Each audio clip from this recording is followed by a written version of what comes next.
The moment you tell many people something and they all agree with you, look at it again. It is not good. Agreement is not validation. It is often just the echo of comfort. But when the majority disagree, it is the truth. The herd does not measure truth. It measures threat. What challenges belief is not rejected because it is false, but because it is uncomfortable. Fyodor Dostoevsky.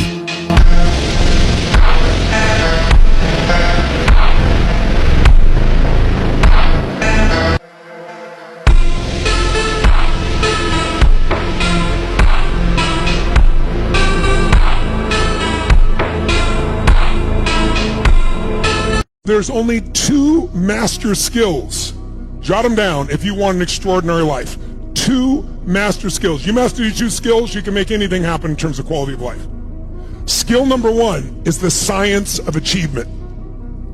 It's a skill to learn how to take yourself from having a vision of something you want to actually making it real. It's a skill.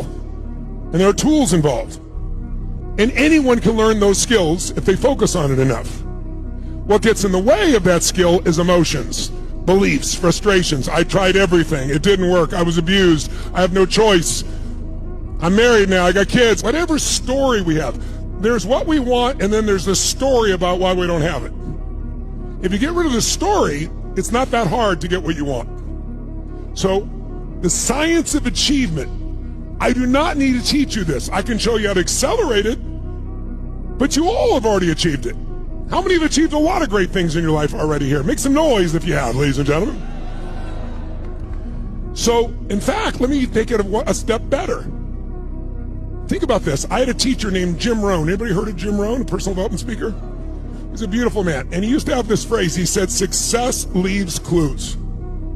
That if someone is successful at anything, not for a day or a week, if they're able to sustain success for weeks, months, years, decades, they're not lucky. You get lucky for a few days or weeks, maybe even a year or 2. But if someone is able to they were unfit and fat and they get fit and stay fit for a decade, or they've been in a relationship for 20 years and they're still passionate, they're not lucky. They're just doing something different than you. So the secret is to model what works, not model what you see in the world, because most of the world doesn't work. So it's like he taught me to look for role models that were successful and to look at the other people not as bad people, but that just they have patterns that aren't serving them. Let me find someone who's found better patterns. Let me model those. Let me mimic those. If you sow the same seeds, you will reap the same rewards. Kalau lu mau berubah, lu jangan mulai dengan berubah, tapi lu mulai dengan introspeksi. Tapi gimana caranya introspeksi? Introspeksi itu begini. Introspeksi itu bukan cuma ngerasa, iya ya gue goblok ya, gue berubah ya. Enggak, introspeksi itu gini. Lu catet, bener-bener catet. Entah itu di buku atau di handphone, catet, wajib catet. Catet apa sih?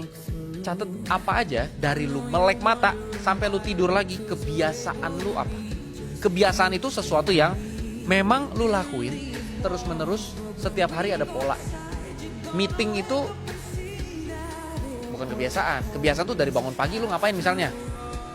Catet nih, bangun pagi, buang air, sikat gigi, bikin kopi, makan, bikin nasi uduk, olahraga, lari pagi, scroll sosmed. Lu catet yang kebiasaan ya, yang lu emang setiap hari pasti ngulangin polanya. Paling banter satu hari lu punya, paling banter ya, 15-20 kebiasaan. Ini pengalaman gue nyatetin kebiasaan gue, 15-20. 15-20 kebiasaan itu yang lu catet. Selanjutnya lu kasih tanda. Lu jangan langsung, oke gue mau berubah, enggak. Lu introspeksi dulu. Introspeksi tuh gini nih. Lu catet, abis itu lu kasih tanda. Ini kebiasaan positif. Ini kebiasaan negatif. Ini netral. Mana yang positif? Misalnya gini, kalau lu bangun, terus lu buang air. Itu positif, negatif, apa netral? Ya netral. Ya namanya lu bangun terus lu buang air. Tapi kalau lu bangun pagi, lu scrolling sosmed. Positif, negatif, atau netral? Negatif. Karena abis itu, pikiran lu udah langsung aktif kemana-mana. Lu bangun pagi punya kebiasaan lari pagi. Atau lu doa. Atau baca kitab suci. Atau baca buku. Positif. Jadi lu bayangin ini positif, ini negatif, netral, ini netral, ini netral. Sikat gigi pagi, positif atau negatif atau netral? Positif. Lu catat aja. Ya lu catat lah ya. Ini bukan tentang benar salah, lu bikin dulu aja. Habis lu catetin, jangan lu ubah langsung semuanya. Lu kan udah nemu nih negatifnya ternyata ada 7 bang. 1, gue bangun pagi scroll sosmed. 2, gue kadang-kadang perut kosong, gue suka nggak sarapan tapi langsung minum Coca-Cola misalnya gitu. Terus gue misalnya suka ke kantor nggak mandi, gue kadang-kadang lupa sikat gigi atau apa dah gitu misalnya negatif ya kan. Gue nggak tahu hidup lu kayak bagaimana. Lu jangan langsung lu ubah semuanya. Caranya adalah lu sadarin dulu kalau lu emang punya kebiasaan jelek itu. Lu benar-benar sadarin saat lu tulis negatif, lu jangan kayaknya negatif sih apa netral ya. Enggak, kalau lu negatif lu tulis ini negatif. Berubah itu awalnya gitu doang. Never post your blessings. Not your marriage, not your kids, not your wins, not even your new house. The internet is not your friend. Most people clapping for you secretly hope it all collapses. Their praise is fake. Their envy is real. Privacy is protection. The strongest families move in silence, always. One day you will bury your own father, and that's the day the lie breaks. You will realize everyone in your life benefited from your weakness, but he did not.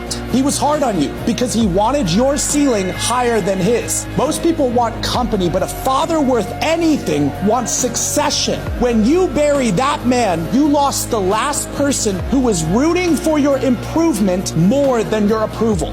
Ini adalah tentang menyadari bahwa kita hanya akan mendapatkan apa yang kita layak dapatkan. Nggak usah ngotot buat dapetin apapun. Perbaikin aja diri kita, upgrade diri kita. Ntar juga semesta akan memberikan yang sesuai. Kalaupun semesta tidak memberikan yang sesuai, seenggaknya kita akan punya hati yang cukup penuh untuk tidak memaksa diri. If you don't like me, that's your choice, not my problem.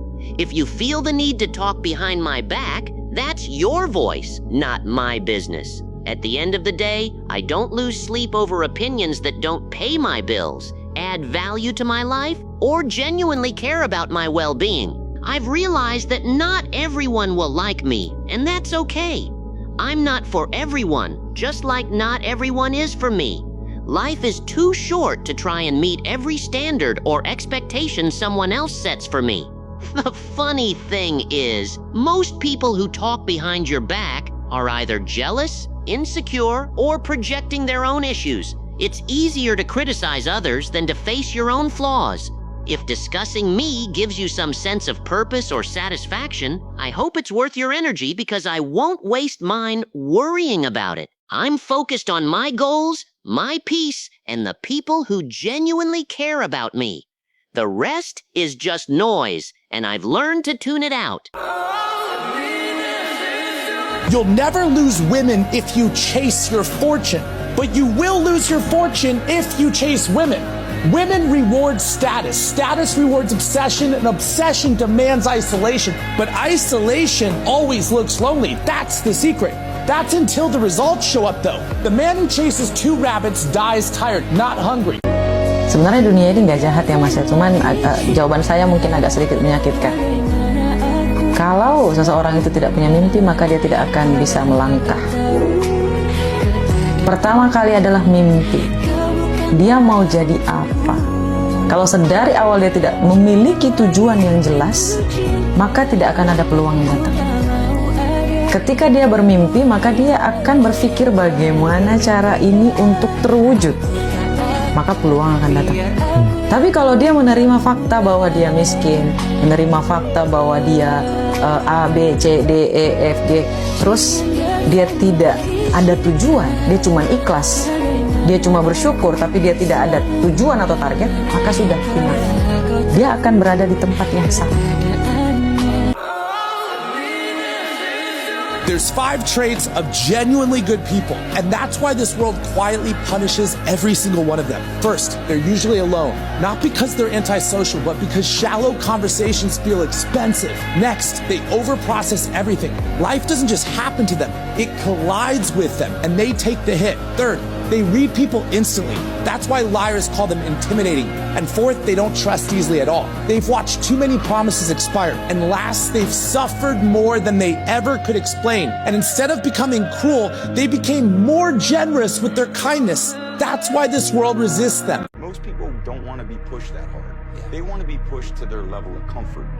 And that once they're outside their comfort zone, they're like, oh, I'm not used to this. Oh, I don't like this. My heart's beating too fast. Or, man, I'm feeling different feelings and emotions. And it's like, that's where the growth lives. Don't waste it on a small life.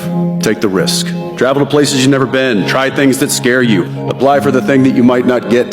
Choose the friends who challenge you over the ones who agree with you. And when you fail, when, not if, back up, you take what you've learned, and you go again. Because here's the thing about not knowing where to start. It means you're still in the process. You're still becoming. What's the best piece of advice you've ever received? If you force yourself to be honest in all things, not lying, which does not mean disclosing all things, doesn't mean making your life fully transparent to the world. It's a negative commitment. Don't lie. Lying makes you weak. And every time you lie, you become weaker because you know it's a lie. Try to make a daily discipline out of telling the truth in the small things. And you become filled with holy power when you do that. That's just a fact. How old are you? 23. You're fucking 23 years old. You're fucking 23. You were like sperm 6 seconds ago. No shit. It's like the best season of your life of recent memory. Your memory's like fucking 1 second old. This is the best and easiest 5 years of your life because this is when you need to attack what you love and what you want to do. Here's why. You don't have all the baggage. I know that this is when you're supposed to grow up and go see the world. But guess what? The world isn't what mommy and daddy told you. The world is exactly going to be what it's going to be, with or without the way you thought it was going to be. A ton of shit is going to change. The world changes every goddamn day. Right now, what you need to recognize is you can afford to. I've got a loan. I get it. Respect.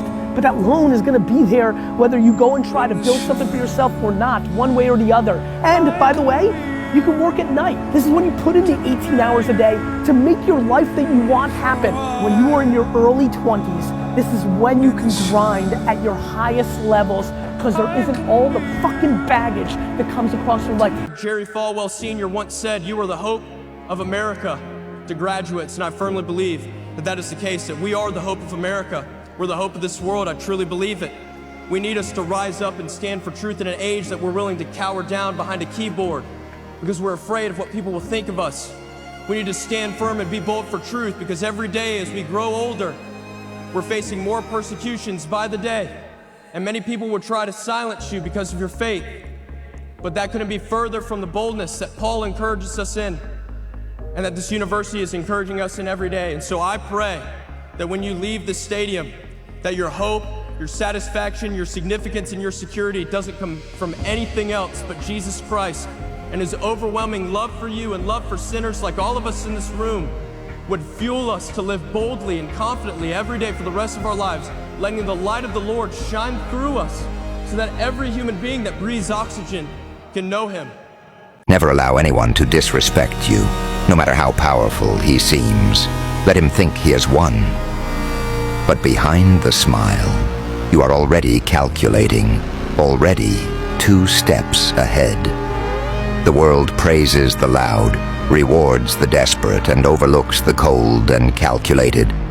Power does not ask for permission. It is taken silently, relentlessly. As Niccolo Machiavelli once said, it is better to be feared than loved if you cannot be both. Fear is not weakness, it is control. Master it, and no one can touch you. The weak plead, the naive trust, the strong endure. Do not show mercy, do not bow, do not hesitate. Shadows move unseen, principles strike without warning. Comment code. If you are ready to master yourself, follow Code of Power today and join the few who understand that true dominance starts within. The rest you will find it on my profile bio.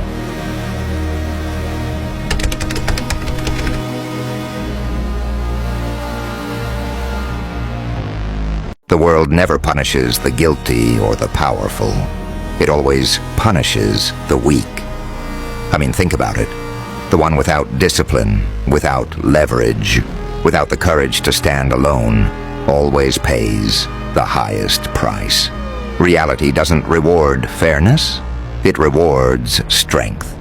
Friedrich Nietzsche was not scared to say that morality often becomes a shield for weakness. And most people spend their lives obeying rules written by stronger minds. The question is, who is really controlling your decisions? The answer is uncomfortable and far deeper than this video can reveal. Comment code if you choose strength over comfort. Follow Code of Power today and join those who choose discipline over weakness. Then discover what the powerful understand inside the profile bio. You can change your life faster than you think. Not because you're lucky, not because you're special, because most people quit long before they discover what they're capable of. 1 year of discipline can separate you from the person you are today. 1 year of keeping promises to yourself. 1 year of choosing growth over comfort. The gap between average and exceptional is often smaller than people imagine. Most just never cross it. This is why you were never meant to fit in.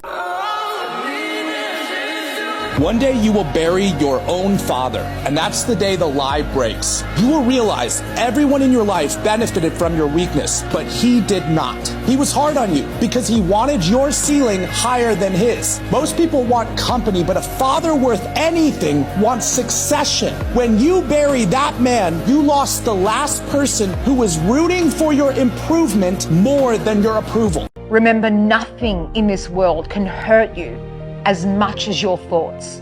And nothing in this world can save you as much as your thoughts. Your mind is the most powerful tool you have. It can destroy you or elevate you. The choice is always yours. I wish someone had told me this 20 years ago. You don't have to keep proving your worth to people who only see your value when it's convenient for them. The right people won't make you earn basic kindness, or chase their attention, or question where you stand. The people who truly value you won't make you fight to feel valued. Don't spend years trying to convince someone to appreciate what someone else would recognize immediately. Good morning. How to change your mindset to be successful. Number one, believe you can improve. Success begins when you believe that growth is possible. If you think you're stuck with your current skills, habits, or situation, you'll stay there.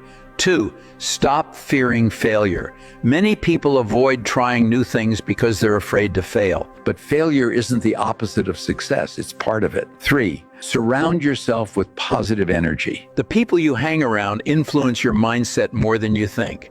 If you're always around negativity, doubt, and complaints, it rubs off. 4, focus on progress, not perfection. Perfection is a trap. If you wait to be perfect, you'll never start. Successful people focus on getting a little better every day. Small wins build momentum. 5, take full responsibility. Blaming others, making excuses, or waiting for the right time only holds you back. Take ownership of your life. Your success is your responsibility. 6, feed your mind daily. Just like your body needs food, your mind needs the right fuel.